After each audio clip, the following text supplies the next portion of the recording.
Craig's thought of the day. Let's talk Tottenham. I suppose I just want to ask the question today. What should we as Tottenham fans be expecting from this January transfer window?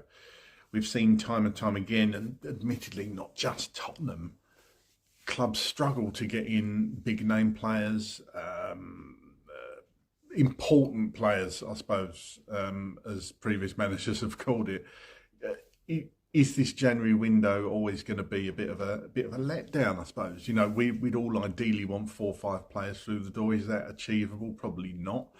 You could probably get 4 or 5 players in, but are they going to make a difference to your team? I think that for me is the big thing. And I agree with Thomas Frank on this. We need to bring in players. What's the point in going for your 5th or 6th target if you can't get 1, 2 or 3? Do you just wait till the summer? Is it going to improve you straight away? Sometimes if you bring in 4th or 5th choices, they wouldn't do that. And they probably wouldn't get much game time either because they either don't fit what the manager's plans or they're not good enough. Do we as fans expect too much from the January transfer window?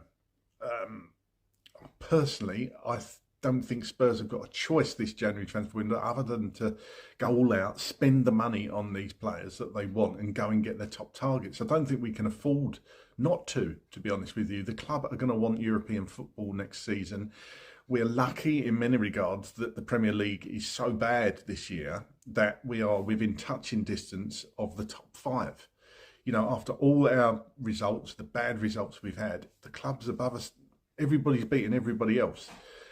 Can we act in January and get players in that are going to impact Tottenham's performance over the rest of the season? Because it's still there. Bizarrely, it's still there. The European places are still there.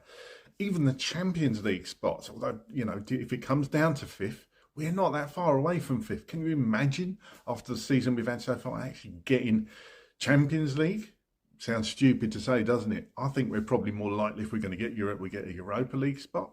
But who knows? The main thing is Spurs have got to act in this transfer window and go and get the players that they want, their number 1, number 2 targets, bring them in, and hopefully they can hit the ground running and give us the best chance possible of pushing up that Premier League table and actually start picking up results and actually kicking on and stringing together 2 or 3 wins. Because the last time we won 2 Premier League games in a row was right at the beginning of the season, and that's not good enough. But get down in the comments, let me know, what are your thoughts on how Spurs are going to act in this January's transfer window? Get down in the comments and let me know.